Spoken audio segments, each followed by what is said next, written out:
함께 예배하는 모든 분들 가운데 이 말씀의 축복이 함께 하시기를 주님의 이름으로 축원합니다. 우리는 이번 한 주간 제가 1부 때 설교를 드렸던 부분을 좀 나누려고 합니다. 1부 때 드렸던 설교 내용은 억울함에 관한 내용입니다. 그러니까 우리가 정직하게 살고 성실하게 살았는데 우리가 기대하는 삶이 우리에게 주어지지 않고 우리가 원하지 않는 삶이 우리에게 주어졌을 때 우리 가운데 억울함이 든다는 것이죠. 이 억울한 감정은 여러분 성실하게 살지 않거나 정직하게 살지 않는 사람에게는 훨씬 덜합니다. 하지만 삶을 정직하게 살아보려고 애를 쓰고 또 성실하게 살아보려고 애를 쓴 사람일수록 억울한 마음이 더 많이 바로 드는 것이죠. 욥이라는 사람은 성경 욥기 1장에 보면 그는 온전하고 정직하여 하나님을 경외하고 악에서 떠난 자다, 이렇게 성경이 증언합니다. 그래서 그 사람이 어떤 사람이냐, 결론적으로 성경은 훌륭한 사람이다, 이렇게 성경이 이야기를 합니다. 여러분, 그런 인생을 산 사람이라면 그에게 어떤 삶이 주어져야 당연한 것이겠습니까? 당연히 그런 삶은, 그런 사람들은 잘 먹고 잘 살아야지요, 평안하게 살아야지요, 하는 일마다 잘 돼야 되지 않겠습니까? 그러나 우리가 욥기를 읽어보면 그렇지 않습니다. 욥은 보통 사람들이 겪는 고난보다 훨씬 더 강도 높은 고난을 바로 당한 사람이었습니다. 얼마나 그가 고난이 심했던지 이 살가죽을 이렇게 베끼는 것 같았다, 이렇게 표현을 쓰는 겁니다. 그러니까 욥이 당한 고난은 과거에 범죄자들에게나 바로 내릴 법한 고문, 아니 그것도 아주 악질 범죄자들에게 내릴 법한 바로 형벌을 내린 것과 진배 없는 고난을 바로 욥이 당한 것입니다.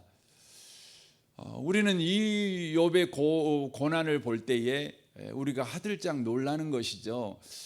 어떻게 정직하게 산 사람이 이렇게 이런 일을 당할 수가 있는가? 어떻게 성실하게 산 사람이 이런 일을 당할 수 있는가? 무엇보다 신앙적으로 봤을 때 하나님을 경외하고 악에서 떠난 사람에게 어떻게 하나님은 이렇게 대할 수가 있는가? 이런 바로 의문이 우리 가운데 일어나는 것입니다. 그래서 욥도 그랬죠. 우리는 다만 의문만 갖지만 욥은 실제 그 일을 당하고 있는 사람이니까 얼마나 괴롭겠습니까? 얼마나 억울하겠습니까? 얼마나 분노가 차오르겠습니까? 처음에는 욥은 분노가 내지 않습니다. 그래도 참습니다. 하나님께서 불쌍히 여기셔서 자기에게 은혜를 베풀어 주지 않을까, 이렇게 기대한 바가 있는 것이죠. 그러나 욥이 입술로 범죄하지 않았지만 그가 여전히 하나님을 찬양하지만 그의 삶은 하나도 바뀐 것이 없습니다. 더 어려워지는 것이죠. 여러분도 그러지 않습니까? 우리에게 어떤 일이 있으면 내가 하나님을 더 이때 예배해야지, 내가 하나님께 어떤 믿음을 가지고 있는지를 내가 보여줘야지 하고 여러분과 제가 더 사람들이 이 성경이 말하고 있는 어떤 그 믿음의 행위, 더 기도하고 더 봉사하고 더 성실하고 뭐 이렇게 해보지 않겠습니까? 그러나 아무 소용이 없으면 여러분과 저의 마음에 어떤 일이 일어나겠습니까? 그래서 욥기 1장과 2장을 보면 참 대단합니다. 욥이 참 대단하다, 이런 생각이 드는데 욥기 3장부터 보면 욥이라는 사람이 이제 본성이 튀어나옵니다. 참을 수 없는 그 분노로 인한 바로 하나님을 향한 그 거침없는 이런 그 자기 분노를 표출하는 것이 등장합니다. 보통 분들은 욥기 2장까지만 읽습니다. 3장부터는 안 읽습니다. 그리고는 그냥 42장으로 그냥 넘어가 버립니다. 그래서 고난 받을 때 욥처럼 우리는 범죄하지 말아야 돼, 이것만 이제 우리는 듣는 거죠. 또 읽는 거죠. 또 생각하는 것이죠. 그러나 욥기 안에는 하나님께서 욥에게 가르쳐 주시는 그리스도인의 삶이 무엇인지를 바로 말해주고 있는 것이죠. 하나님께서 그리스도인 된 저와 여러분을 어떻게 대하시고 계시는가, 궁극적으로 저와 여러분이 어떤 신앙을 갖기를 원하시는가, 이 부분이 욥기서에 잘 등장하고 있는 것입니다. 욥기는 한마디로 말하면 바로 하나님은 누구신가? 그러면 아버지 되시는 하나님이시다, 이것을 우리에게 말해주고 있는 것이죠. 그리고 우리를 향한 기대는 뭐냐? 그러면 저와 여러분이 바로 훌륭한 자녀가 되는 것, 그것이 욥기가 우리에게 말씀하고 있는 핵심 내용이다, 이렇게 말씀을 드릴 수가 있습니다. 욥기는 그 아브라함 시대 때 욥이 살았다고 성경학자들은 봅니다. 그리고 성경에서 가장 먼저 쓰여진 성경이 욥기라고 봅니다. 욥은 동방에 살고 있었습니다. 아브라함도 동방에 살고 있었죠. 그러니까 이스라엘을 기준으로 보면 동쪽에 바로 아브라함도 갈대아 우르에서 살았고, 욥은 정확하게 어느 지역인지는 알 수 없지만 동방에서 살고 있었습니다. 그런데 그 당시에 동방 사람들이 가지고 있는 신과는 어떤 것이었냐면, 이제 고고학이 발전하면서 그 당시에 유적들이 막 발견이 막 이렇게 됩니다. 그래서 그 당시의 신관이 어떠했는지 이제 막 드러나는 것이죠. 그 당시의 신관은 어떤 것이었냐면, 신은 인간의 주인이라는 것입니다. 그리고 인간은 신의 노예라고 하는 것이죠. 노예라는 것입니다. 신은 인간을 창조했습니다. 그런데 신이 인간을 창조한 이유는 바로 신이 쉬기 위해서 인간을 창조합니다. 그러니까 신이 인간을 부려먹기 위해서 인간을 바로 창조하는 것이죠. 그것이 그 당시에 사람들이 가지고 있었던 신관입니다. 그래서 신은 우리의 주인이고 우리는 그들의 노예다, 이 신관을 바로 가지고 있는 것이죠. 그래서 그들에게 가장 중요한 것은 바로 신을 쉬도록 하기 위해서 그들이 예배하는 것입니다. 그래서 그 당시 근동 지역에 바로 신관에서 나온 인간이 해야 될 행위, 그러니까 신이 쉬는 안식을 누리게 하는 인간의 행위가 뭐냐? 그러면 그것이 제사, 예배라고 보았습니다. 그러니까 예배라고 하는 것은 신을 쉬게 하는 것입니다. 신을 쉬게 하는 것입니다. 그 당시 신관이 그렇습니다.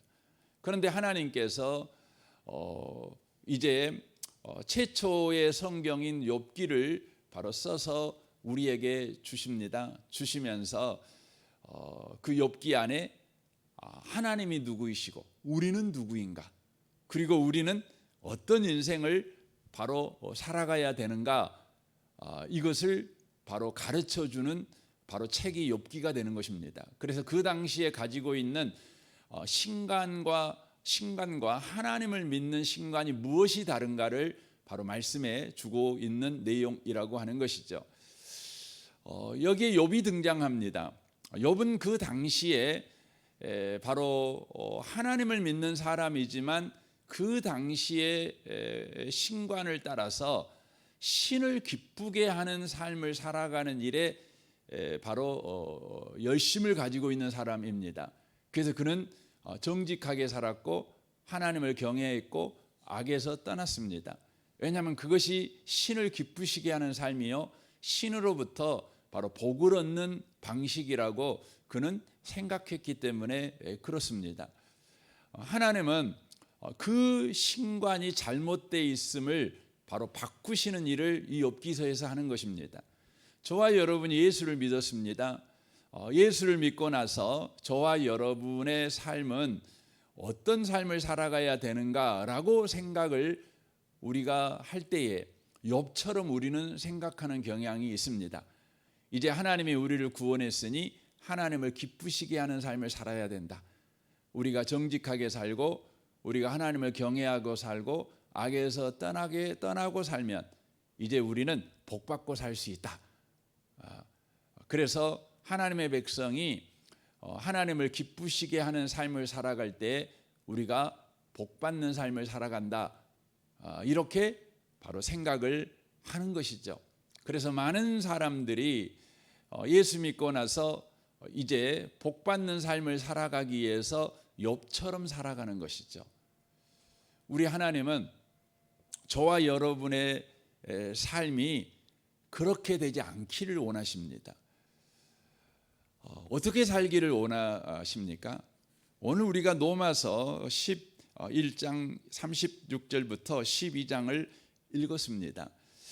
이 말씀은 어떤 의미로는 욥기서를 함축해 놓은 그 말씀이다 이렇게 볼 수 있어요.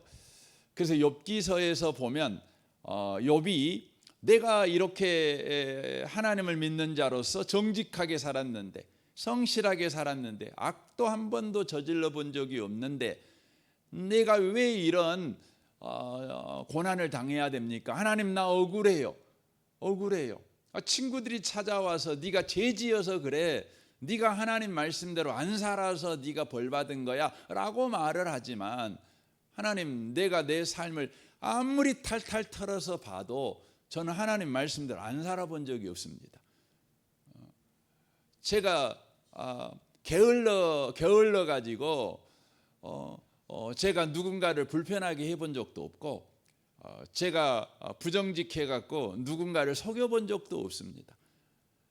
친구들이 이 친구가 찾아와서 말하고 저 친구가 찾아와서 말하고 저 친구가 찾아와서 저에게 말을 합니다만 제가 아무리 생각해보고 생각해봐도 저는 죄 지은 바가 없습니다. 그래서 제가 억울합니다. 세상에 하나님 이럴 수가 있습니까? 이럴 수가 있습니까? 세상 사람들이 뭐라고 그러겠습니까? 하나님을 믿는 사람은 정직해도 하나님이 벌 주고 성실해도 하나님이 망하게 만든다고 그러지 않겠습니까? 하나님 대체 뭡니까? 하나님 대체 뭡니까? 이러는 거죠. 여러분도 그러지 않겠습니까?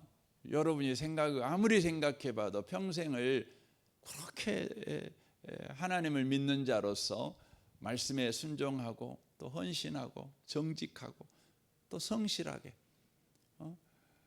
그냥 남들이 다 가는 그냥 봄날에 그 꽃구경 한 번도 가본 적이 없고 내가 이렇게 주님 앞에 정직하게 살았는데 주님 내 삶을 보십시오. 이게 뭡니까? 우리 이럴 때 있지 않겠습니까? 그때 하나님께서 욥에게 대답을 하셔요. 욥에게 대답을 하는데 이제 그 내용이 이제 39장부터 쫙 이렇게 나옵니다.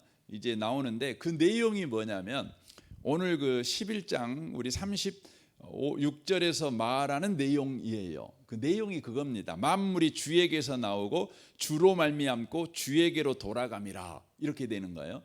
그러니까 모든 만물이 주님에게서 나왔다. 나에게서 나온 거야.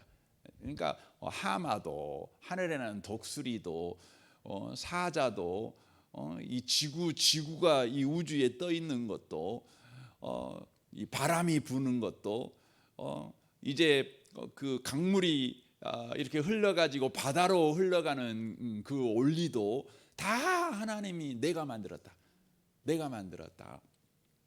그러는 거죠.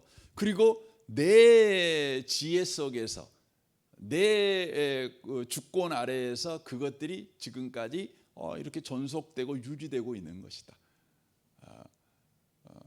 이게 쫙 이야기를 이렇게 하는 것이죠.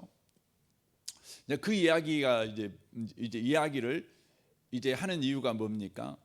모든 것의 창조주가 나다 이러는 것이죠.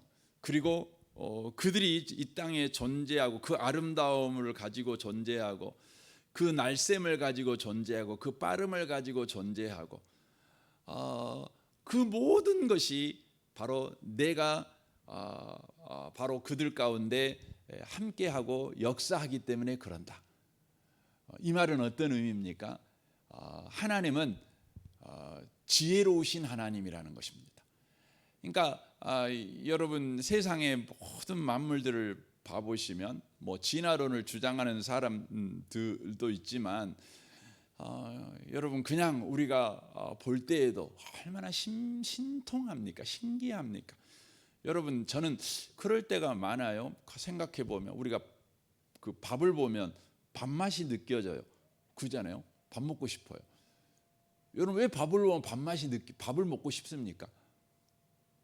왜요? 배고프니까 그러지 않겠어요? 그럼 왜 배고픔을 느끼세요? 왜 배고픔을 느끼면 냄새가 더 느껴지고 막 식욕이 돋고 왜 그러는 겁니까? 그리고 우리가 입에다가 그걸 넣잖아요. 넣으려면 손이 필요하잖아요. 손이 가서 밥을 뜨고 그래서 그걸 입에다 넣고 그리고 입에서 자작 운동을 하고 그때 막 혀가 움직이고 그냥 또 이 치아가 이렇게 움직이고 또 치아도 곡식을 씹는 치아가 있고 고기를 뜯을 수 있는 치아가 있고 뭐 이렇게 다 있는 거죠. 그것이 이제 넘어갈 때 그냥 안 넘어가죠. 침하고 섞여 갖고 넘어가지 않습니까?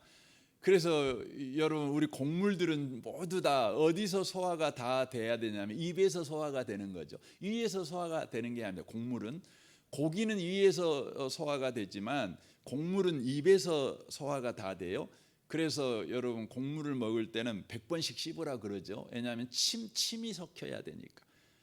그래서 그냥 넘기면 위에서 소화가 안 된다 그러더라고요. 근데 그런 것이 어떻게 됐을까? 의사들은 그래요 그렇게 말을 하지만 왜 그렇게 되냐는 거죠. 왜 그렇게 돼요? 하나님이 그렇게 하셨다는 거죠.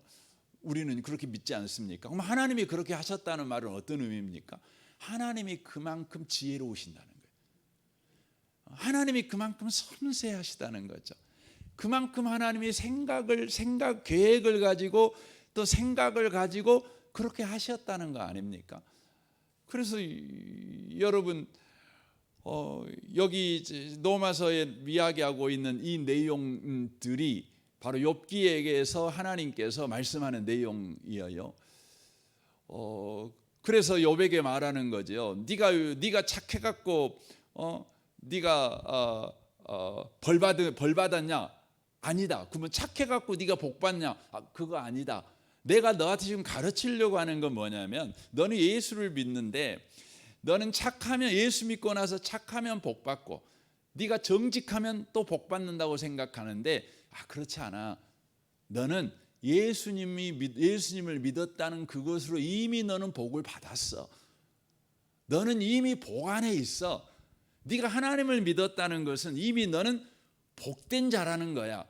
그 다음에 정직이 붙어야 네가 복을 받거나 거기에 성실함이 붙어야 네가 복을 받는 것이 아니라 너는 그냥 하나님을 믿고 하나님 안에 있다는 그 자체가 복을 받았다는 거야. 왜냐하면 너는 하나님 안에 있다는 것은 하나님 안에서 네가 태어났고 하나님이 지금 너를 돌보시고 계시고 너는 마침내 하나님께 돌아올 자야. 그러니까 너의 인생은 한치의 오차도 없이 하나님 안에 있는 인생이야. 너는 이미 복 안에 있는 인생이야. 그런데 네가 하나님을 믿는다고 하면서 예수님을 믿는다고 하면서 이제 내가 성실해야 복받아, 내가 정직해야 복받아. 그래가지고 성실하기 위해서 몸부림을 쳐요. 정직하기 위해서 몸부림을 쳐요. 그래야 복받는다고 생각하는 거죠. 그게 아니야. 너는 이미 복 받은 자야. 그래서 너 성실 안 해도 너 복 받아. 너 정직 안 해도 복 받아. 그러면 우리는 이제 당방 여러분 질문 생기잖아요. 그러면 정말 우리 성실 안 해도 됩니까? 정직 안 해도 됩니까? 여러분이 복 받는 거에 관계된다면 사실 성실 안 해도 돼요. 정직 안 해도 돼요. 그런데 오늘 성경이 이야기해요. 보세요. 12절 보세요. 그러므로 형제들아 내가 하나님의 모든 자비하심으로 너희를 권하노니 너희 몸을 하나님이 기뻐하는 거룩한 산 제물로 드려라. 이는 너희가 드릴 영적 예배니라. 이렇게 말씀하셔요. 그러니까 네가 하나님 믿냐? 그럼 너는 이미 하나님 안에 있어. 너는 이미 복받은 자야. 그러니까 이제부터 너는 어떻게 인생을 살아도 되냐면 성실하게 살아도 돼. 이 말이에요. 너 정직하게 살아도 돼. 너 복 받으려고 정직할 필요도 없고 복 받으려고 성실할 필요도 없어. 너는 이미 복을 받은 자니까 너는 성실하게 살아도 돼. 너는 정직하게 살아도 돼. 정직이 너에게 복을 네가 정직하게 살아도 복 못 받아도 상관없어. 너는 그냥 성실하게 살아도 돼. 왜냐면 너는 이미 복 안에 있는 사람이니까. 왜 그러냐면 여러분 그 주일날 시편 1편을 말했잖아요. 복 있는 사람은 악인의 길을 쫓지 않고 죄인의 길에 서지 않고 오만한 자랑 이렇게 쭉 이야기하잖아요. 이제 그 말씀을 이제 이렇게 말씀을 드릴 수 있어요. 여러분과 제가 복 받으려고 생각을 하면 여러분과 저는 늘 고민이 돼요. 복 받으려고 생각하면 뭔 고민이 돼요? 복 받으려고 생각하면 여러분 악인의 길을 쫓지 않고 죄인의 길에 서지 않고 오만한 자의 자리에 앉지 않고 이렇게 되잖아요. 그리고 오직 여호와의 이름으로 즐거워한다. 그런데 여러분과 제가 복 받고 살려고 하면 둘 중에 하나에 대한 고민이 있어요. 악인의 길을 쫓아야 될까? 아니면 여호와의 말씀을 쫓아가야 살아야 될까? 하나님 말씀대로 살아야 될까? 아니면 세상 방식으로 살아야 될까? 이 고민이 있어요. 앞에가 악인의 길, 죄인의 길 이렇게 써놔서 여러분이 앞에가 악인 딱 붙으면 당연히 안 따라가죠. 근데 악인이 여러분 앞에다 딱 머리에다 악인 써놓고 여러분 꼬십니까? 안 그래요.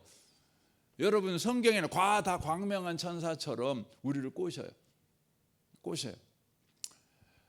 여러분과 저는 복 받고 살려고 하면 언제나 갈등이 있어요. 내가 말씀대로 살까? 아니면 내가 살아온 대로 살까? 아니면 직장에서 잘 나가는 선배의 말을 따라 살아갈까? 아니면 내 이웃집이 요즘 주식 투자해 갖고 대박 났다는데 저 사람 말을 따라 살아갈까? 여러분 늘 갈등이 있어요. 늘 고민이 있는 거예요. 복 있는 사람, 여러분 복 받고 살려면 그래요. 근데 시편 1편은 이거예요. 너 예수 안에 있어. 너 이미 복 받은 사람이야. 그러니까 너 고민할 것이 없어. 너는 고민할 것이 없어. 그냥 말씀대로 살아. 이 말이에요, 이 말. 그러니까 복 있는 사람은요. 이미 내가 복이 있어요. 여러분 호주머니에 이미 10억이 있어요. 10억이 있으면 여러분과 제가 고민을 안 해요. 10억을 내가 버려야 되겠다고 생각을 하면 고민이 돼요. 근데 이미 10억이 있으면은요, 저와 여러분이 이제 어떻게 하면 돼요? 10억 가지고 내가 바르게 살면 되는 거예요. 그러니까 지금 욥기가 이야기하고 있는 건 그거예요. 너는 하나님 안에 있어. 너는 이미 복 받은 자야. 너는 이미 풍성해. 그런데 너는 너는 하나님 안에 있는 너의 신분, 너의 복을 받고 있는 지위를 알지 못하고 복 받으려고 그렇게 애쓰냐? 그래서 네가 취한 방법이 성실하고 정직한 방법, 그런 방법이냐? 아니다. 정직이 복을 만든 것도 아니고 성실이 복을 만든 것이 아니라 하나님 안에 있다는 것이 네가 이미 복 받았다는 거야. 그러니까 이제부터 너는 이미 복 받았으니까 정직하게 살아도 돼. 이제 네가 정직하게 살아서 복 받으려고 산 건 잘못된 거야. 하지만 네가 이미 복을 받았기 때문에 정직하게 사는 건 그건 옳아. 이걸 말하는 거예요. 그래서 여기 본문에 형제들아, 그러므로 형제들아, 내가 하나님의 그 그러므로가 나오는, 너는 이미 복 안에 있어, 예수 안에 있어. 그러니까 하나님의 모든 자비하심으로 너희를 구원하느니 너희 몸을 하나님이 기뻐하는 거룩한 산 제물로 드리라. 이는 너희가 드릴 영적 예배니라. 이렇게 말씀하는 것입니다. 제가 지금 설교하는 이 내용이 여러분한테 뭐 어렵게 들리신 분도 계시고 뭐 쉽게 들리신 분도 계실 수도 있어요. 제가 이번 한 주간 동안 이 부분을 좀 더 이야기를 드리려고 합니다. 여러분, 사랑하는 성도 여러분, 예수 안에 있다는 것은 놀라운 거예요.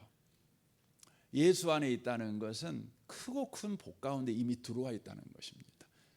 저는 오늘 하루 여러분이 살아갈 때요, 나 예수 안에 있지. 그러니까 난 오늘 착하게 살아도 되지. 오늘 내가 정직하게 살아도 되지. 이 하루를 살아내는 복 있는 분들이 다 되시기를 주님의 이름으로 축원합니다. 아멘. 우리 같이 기도하겠습니다. 오늘 말씀을 우리 생각하며 이 아침에 기도하기를 원합니다. 여러분 가정과 여러분 직장생활과 또 우리 성도들을 위해서 중보해 주십시오. 우리 유치부, 우리 아이들을 위해서, 또 교사 순장들을 위해서, 우리 정선마을 장로님과 순장 순원들을 위해서, 우리 필리핀 단기 선교를 위해서, 이 나라를 위해서, 이 민족을 위해서, 북한과 열방을 위해서 또 기도해 주십시오. 우리 좋으신 주님께 통성으로 구하겠습니다. 기도하겠습니다.